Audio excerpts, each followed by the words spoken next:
FCRA ഭേദഗതി ഉപഭോക്താക്കൾക്ക് പ്രയോജനപ്രദമെന്ന് കേന്ദ്രമന്ത്രി ജോർജ് കുര്യൻ. FCRA ഔദാര്യമല്ല അവകാശമെന്ന ഭേദഗതി ഉറപ്പാക്കുന്നു. വിമർശിക്കുന്നവർ പഠിച്ചിട്ട് വേണം പറയാൻ. ക്രൈസ്തവ സഭകൾക്ക് അവരുടെ അഭിപ്രായം പറയാൻ അവകാശമുണ്ട്. എന്നാൽ സഭകൾ ബില്ലിനെ പിന്തുണയ്ക്കണമെന്നാണ് തന്റെ അഭിപ്രായമെന്നും ജോർജ് കുര്യൻ മീഡിയ വണ്ണിനോട് പറഞ്ഞു.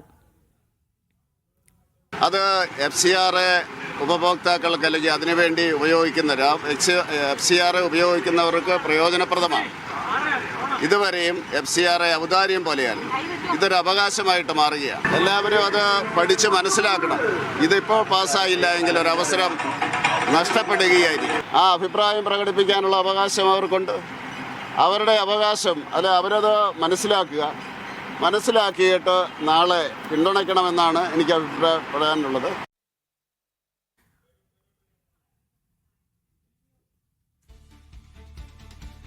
ജോസി ബാബു ചേതന വിശദാംശങ്ങൾ നൽകാനായി. ജോസി, FCRAയുമായി മുന്നോട്ട് പോവുകയാണ് കേന്ദ്രം. ക്രൈസ്തവ സഭകളുടെ ആശങ്ക ഒഴിയുന്നില്ല. ഇതിനിടയ്ക്കാണ് കേന്ദ്രമന്ത്രിയുടെ പ്രതികരണം. പ്രയോജനകരമായിരിക്കുമെന്നാണ് അദ്ദേഹം പറയുന്നത്. ബില്ലിനെ പിന്തുണയ്ക്കണമെന്ന് ആവശ്യപ്പെടുന്നു.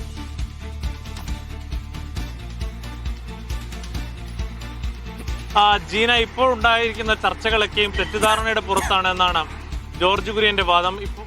ഈ ബില്ല് നിയമമായി വന്നാൽ അത് എല്ലാവർക്കും പ്രയോജനപ്രദമായിരിക്കും. അത് ആ നിലയ്ക്കാണ് ഇതിനെ കാണേണ്ടത്. ഇതൊരു ഔദാര്യമല്ല, നേരെ മറിച്ച് അവകാശമാണ് എന്നത് ഉറപ്പിക്കുന്നതാണ് ഈ ഭേദഗതി.